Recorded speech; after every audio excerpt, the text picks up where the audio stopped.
So I got to preach this to the first service, the warm-up crowd, so I should do better this time.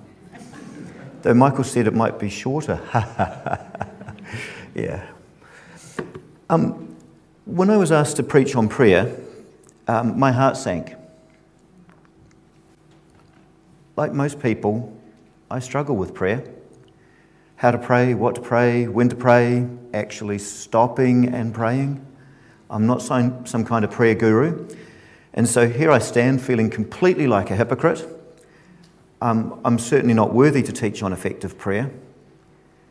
But that's just it, isn't it? Prayer isn't about our worthiness or my worthiness or about effectiveness. It's not about methods or tricks or patterns or I've done methods, rituals. It's about God. It's about us. Simply put, God wants to spend time with us. That's prayer. End of story. Nothing more, nothing less. And I could finish the sermon there and go home, right? So the Westminster Catechism, which is not an Anglican thing, says that humans' chief end, or their reason for being, is to love God and enjoy Him. Not work, enjoy. God doesn't need us to work at prayer. He doesn't need us to pray something into being. He already knows what we need. He already knows what others need. He doesn't need us to persuade Him to do something. He's more than willing to bless us and to act. In fact, He's more willing than we are. Actually, God doesn't need us full stop, but He desires us. He wants us to enjoy Him, to be with Him. That's prayer. But, like Martha in Luke 10:42, I'm often so busy trying to be a good Christian that I forget to do what Mary did and stop. I'm a bit like Martha running around doing good stuff.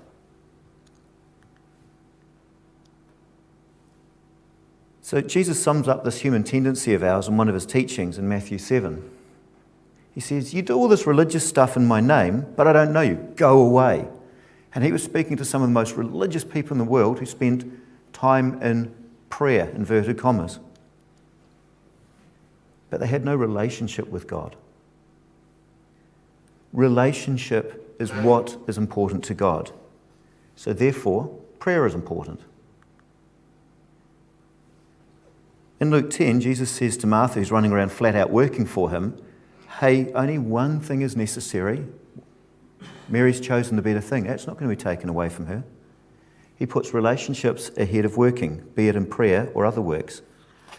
And so, Michael's asked me to do a sermon on scaffolding prayer, things that help us pray better. And I want to focus on things that help us spend time with God. And like I said, I'm not a guru. I'm just a guy that's found some crumbs that have helped him, and hopefully these crumbs will help you too. So, I'm going to talk about it in 4 categories: location, action, time, and event. And I'm apologising right now. Here comes a dad joke. My kids wouldn't know me if I didn't do them. It's better late than never to pray. All right? So location. We should pray at all times, which means in all places, because if we travel around and we're praying all the time, it's in all places. But there is something special about visiting a place where we've encountered God, or creating a special place where we go to be with God. Now, Jesus had a special place that He went to spend time with God, and it was a garden that has the name Gethsemane. He could have sat at home. He could have dangled His feet over the wall of Jerusalem. He could have prayed in the temple courts. But He chose a garden. And His visit there wasn't a once-off. It's not only in the night that He was betrayed that He went to the Garden of Gethsemane. It was His habit. That's why Judas knew where He went. That's how He knew to lead people there. This was the place He came to commune with His Father. And we understand this idea of a special place because we kind of get this whole thing in movies and other stuff. I need to pray. Go to a church. Well, if God's everywhere, why do you go to church? Because we know that there's a special place that kind of brings us into the presence of God. And God also shows us location is important in the Old Testament.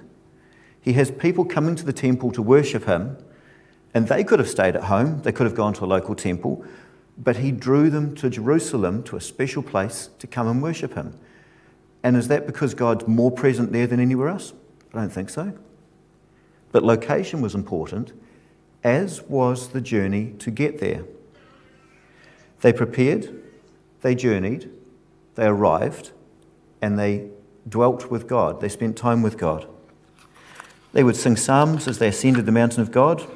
They dropped their daily life, and they journeyed into God's presence. Now, as a young man, I spent a lot of time tramping in Arthur's Pass.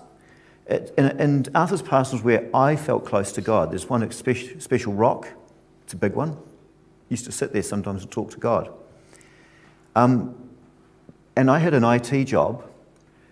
And the car trip to get to Arthur's Pass was kind of like me taking off my city life and getting rid of all my city stuff and slipping into this idea of being in the bush and then being in Arthur's Pass and slipping into the presence of God, so that by the time I arrived, I'd forgotten about all the computer stuff. Well, it's not quite true. My wife will tell you I used to dream about it sometimes.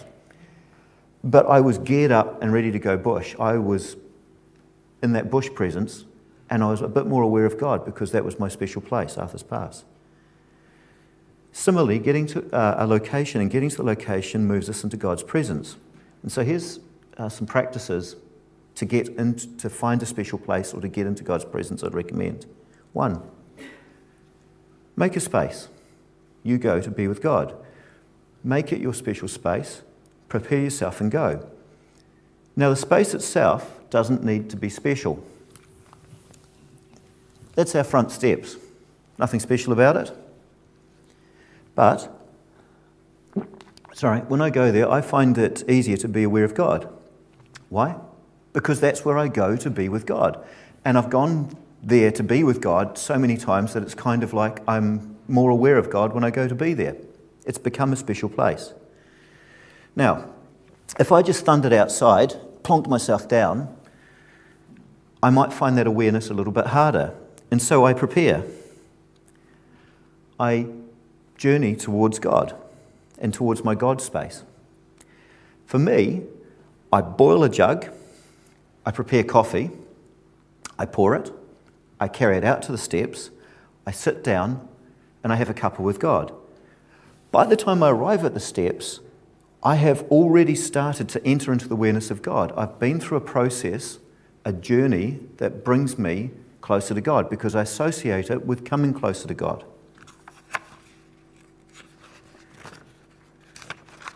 Now, some people think that prayer is getting God to come to us, right? We're trying to get God to enter our space. Now, if that was true, making a cup of coffee would be an awful waste of time prayer-wise. Making a cup of coffee does nothing to bring God close to you, does it? It's not holy. But God doesn't come to us. We draw nearer to him. God is everywhere. God is always praying according to some traditions. And when we pray, we are just becoming aware of that and we're joining him in what he is doing. It's not the other way around. And so for me, the process of making coffee brings me into that awareness of God. I am changing, not God coming closer. It drops the activities I was doing. It leads me to turn towards God. Then I sit and I be with him. Stupid as it sounds, this practice has changed my relationship with God. It's drawn me closer. It's not a special location, but it's become special. So I would encourage you, have a cuppa with God. Find a special location, visit regularly. If you don't like having a cuppa, how about just choosing a special place, maybe in the house? And before you go to that special place in the house, walk from one end of the house to the other every time. Move into that presence so by the time you arrive, you've done it. Or walk around the house. Or walk around the block, sit on a park bench. Talk to God.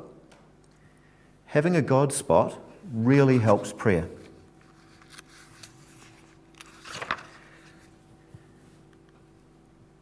this is another practice, and this is actually in the back of some of our Anglican prayer books. It's called the empty chair, and the method was first adopted by St. Teresa, who promised it would not be long before the person who prays this way will experience intense union with the Lord. People have said they've found it one of the best contemplative practices they've ever used. And it's simple. Imagine Jesus sitting close to you on a chair. If it helps, set up another chair. And it doesn't have to be a sitting still at home type of thing. So I've had times where I'm driving to work and I always dump my phone and my laptop and my crud on the seat next to me. I take time to take it off the seat, have an empty seat, invite Jesus to be the passenger, and then I go to work talking to Jesus. And it's not illegal because I'm not on the phone. Holy Bluetooth. Now, something like this is using your imagination to serve your faith. And people go, oh, you shouldn't use your imagination in prayer. Actually, you should. You should use everything in prayer. And I don't know about you, but my imagination leads me away from God. You know, I dream of things that I lust for, like motorbikes and computers and video games and, stuff. But using my imagination to say, hey, actually, Jesus, you are here in this chair with me, that's bringing your imagination captive to God. Jesus is in our midst. His Spirit is always with us. He never leaves you. He never forsakes you. This exercise harnesses your imagination to bring that reality to your mind. And now, once you've done that, talk to him. Out loud if you want and no one else is around, because if you do it and other people are around, they tend to look at you a bit funny. And if you're not sure what to say, narrate the events of the last day or the morning. Tell him about it. Give him your comment on it. And then listen to hear what he says back. You might be surprised.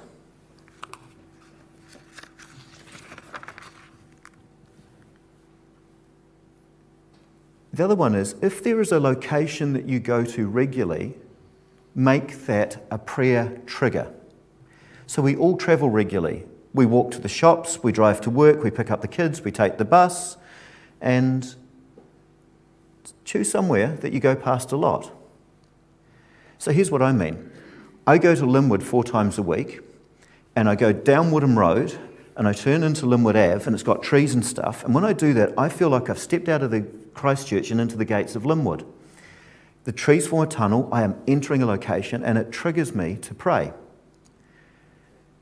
And as God has me here, I get to pray a lot for Linwood, because God loves Linwood. I'm God's ambassador. I'm God's representative in Linwood, but thankfully for them, not the only one. And so I pray as I'm travelling down that road. I pray for blessings on Linwood. I pray for peace on Linwood. I pray for me to be his hands and his heart and his feet. I pray that he would deliver them from evil. I pray for migrants who live there, the poor, the sick, the unemployed. I pray for the work of the churches. And honestly, Linwood Ave is not long enough. The only way I can get through everything that comes to mind to pray for is I've got to start curb crawling at 20 kilometres an hour, and then people behind me start to pray using funny gesticulations and words and horns and stuff. And I'm pretty sure it's not God that they're talking to.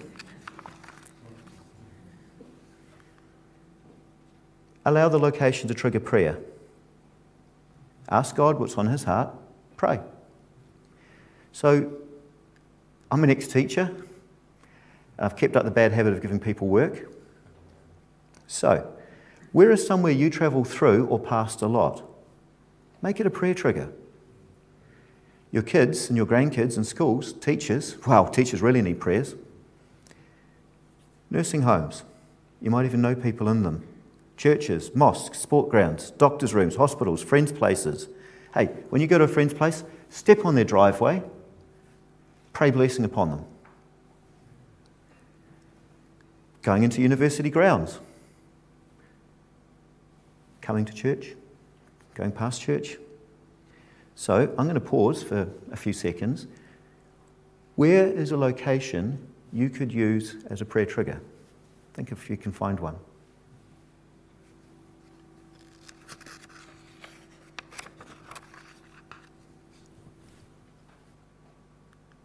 That's right, the next 3 pieces aren't as long as that first piece.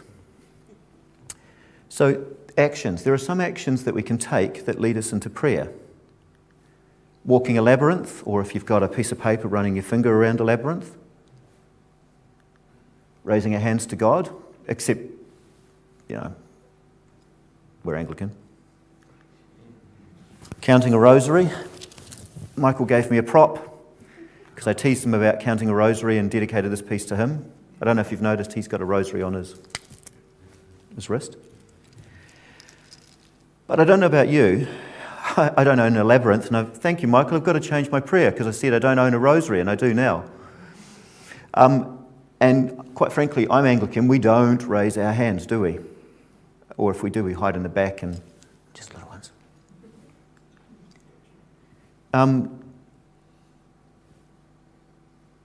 So there was a monk named Brother Lawrence who was famous for a series of works called Practicing the Presence of God. And he was assigned to the kitchen to do the tedious chores of washing dishes and cooking, amongst other things. And he wrote, "Men invent means and methods of coming at God's love. They learn rules, they set up devices to remind them of that love, and it seems like a world of trouble to bring oneself into the consciousness of God's presence. Prayer's tough. Yet it might be so simple," he wrote. "Is it not easier and quicker and easier, to just do our common business and normal stuff wholly for the love of God, or for the love of Him?" So, Brother Lawrence kind of retreated to a place in his heart where he made the love of God in the detail of every part of his life. He said, "I began to live as if there was no one save God and I together in the world." So together, Brother Lawrence cooked meals, ran errands, scrubbed pots, and endured the scorn of the world. And he admitted that that path to perfect union, to practicing the presence of God, is not easy. He spent years disciplining his heart to yield to God's presence. And he said, "As often as I could, I placed myself as a worshipper for Him, fixed my mind upon His holy presence, recalling it when I found it wandering from Him. This proved to be an exercise that's frequently painful, and yet I persisted through the difficulties." So he advocated turning common daily things into an opportunity to do it for God out of love. He made the secular holy. So, I don't have a labyrinth, but I've got to say, running around with a motor mower feels a bit like walking a labyrinth. And you know what I love about the motor mower? I can't hear anything at all, it's fantastic. No one can get to me, no one can annoy me, the phone can't get me, it's just me and God. Or if my kids come and annoy me, I can give them the motor mower and they can pray. Raising our hands before God. We do it every day. Well, sorry, my wife does it every day. I do it with my wife. A man amongst men, excellent. But raising our hands as we do the washing, maybe we can add a mantra to it. Hey, from heaven you came, down to the earth. You rose to the grave. You died and were buried. You rose from the grave and you come to us and you send us out to the glory of God. And one day you will come again and we will be where you are and you will be with us. And then when you run out of your mantra or your words that you say, it's like, oh, God, the sky is blue. That's just awesome. You know, you can go from there. Be a little Pentecostal.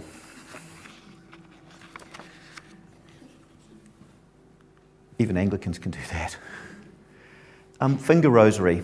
We learnt about this, my wife and I and our family, when we were watching the Wellington Diocese over the first COVID lockdown. Even COVID-19, it turns out, has some blessings. And they said, do a finger rosary, because most of us do not have one of these.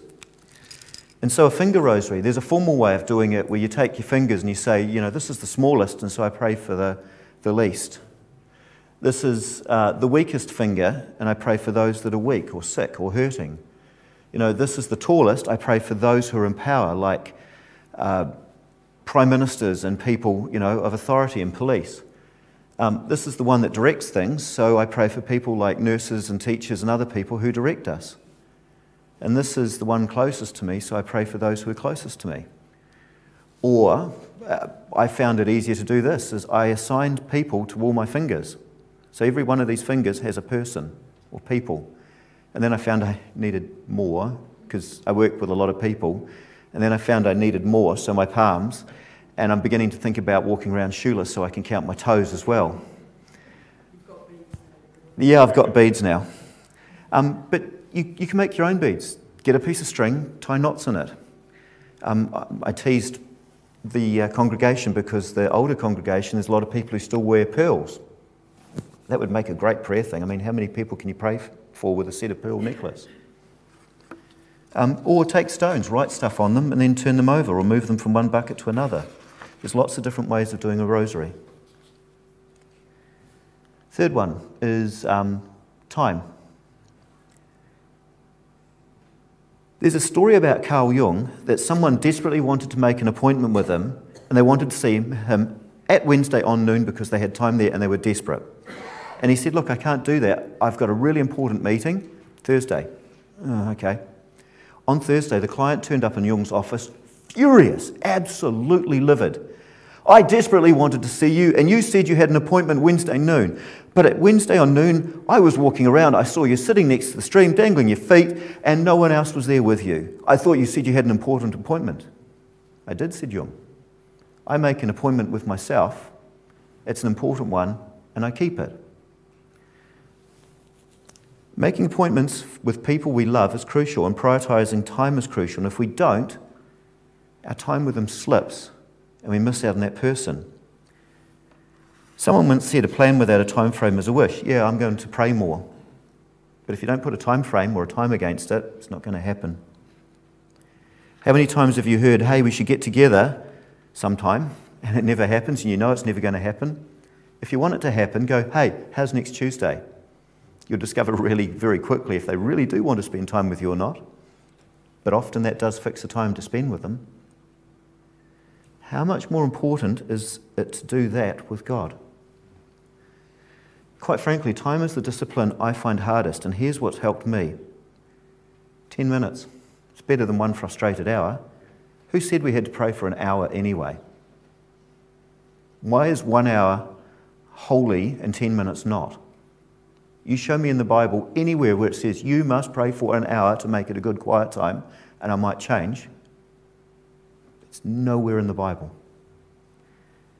10 minutes I can do.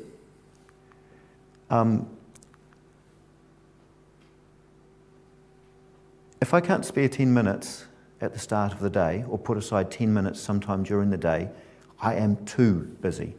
I need to change my life. Use spare time during the day. We had a missionary who said, can you pop me onto the end of every grace? So 3 times a day she got prayed for quite about a year. I prayed more for that missionary that year with 30 seconds after grace at meals than I did any other time. Toilet. So I'm going to let you into a secret. I train for a sport, and we have times when gradings and stuff come up, and I want to train, and finding time is hard. But when I go into the toilet, especially at work where it's got a big disabled one, deal with my business, if I take 30 seconds to just work my way through that pattern or something that I'm learning, I find my training goes better because I'm doing it, well, it depends on how many times you pee every day, doesn't it? But I'm doing it more. The noises coming out might scare people, but that's another story. But actually, seriously, Martin Luther is said to have had his eureka moment about grace not works while he's on the toilet. Have any of you heard from God while you're on the toilet? Or in the shower? If you that's not your thing, how about putting a prayer or a memory verse to meditate on in the toilet? How about putting a person to pray for on the toilet wall? Take that extra 30 seconds. It's staring you in the face, that toilet wall. Your kids will hate you for taking longer, but you will change lives.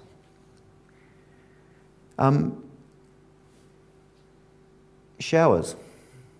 Again, Add something to your shower. That's your alone time. Lord, fall upon me. Wash my mind from thoughts I should not have. Help my eyes to see things like you see them. Help my ears to hear things for you. Help my mouth to speak that which is true.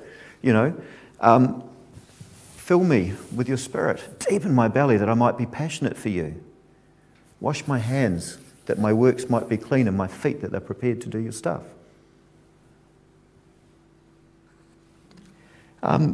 Morning tea is a time.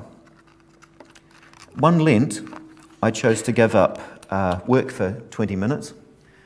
I went down to a cafe. Coffee has a lot of things in my life. I had a coffee. I read the newspaper and I talked to God about what I was reading. Doesn't have to be hard.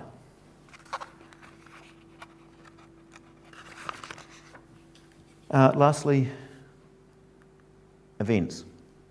Your day is full of events, like getting up.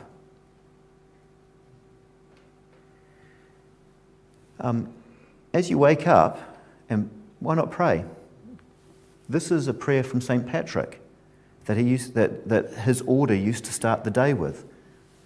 Christ be with me, Christ within me, Christ behind me, Christ before me, Christ beside me, Christ to win me, Christ to comfort and restore. And it goes on.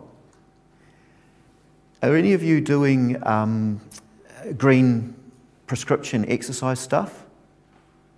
We've got to go movement. Again, Christ above me, Christ beside me, Christ behind me, Christ around me. Whoops, sorry. Christ in front,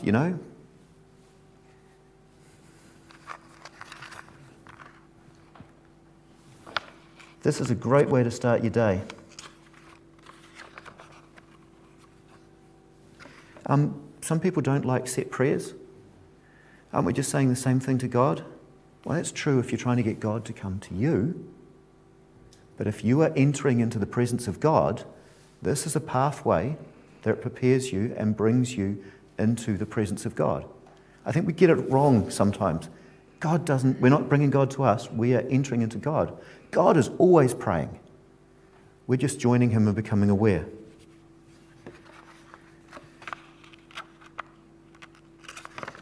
I'd like to finish with a thought.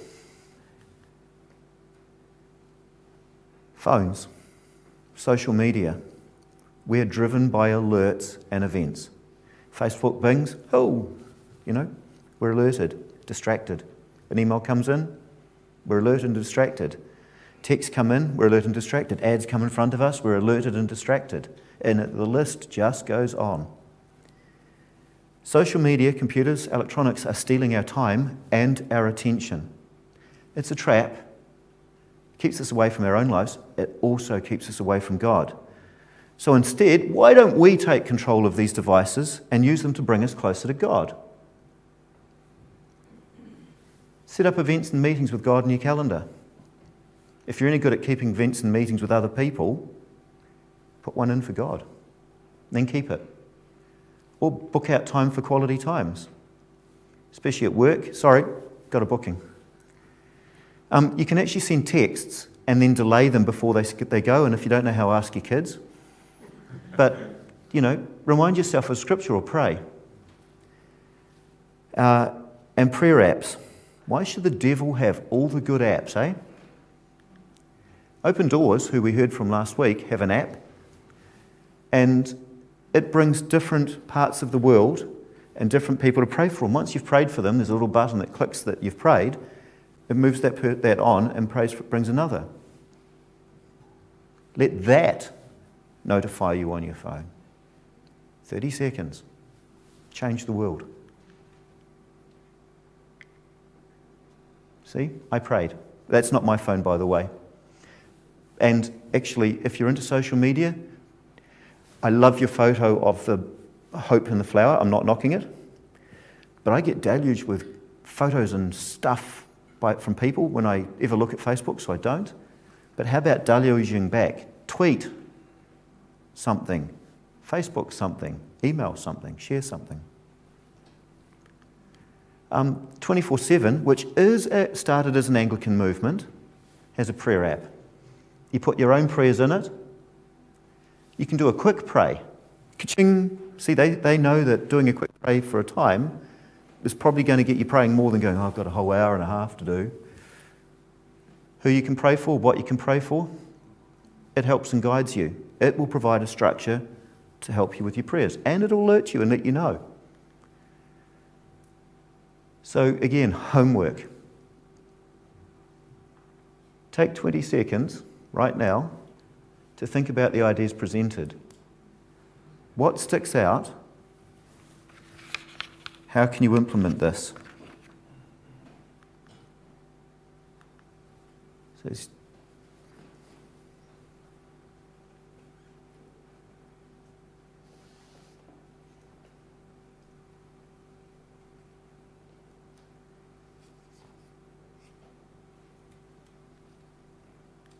now stick a time when you're going to do it too.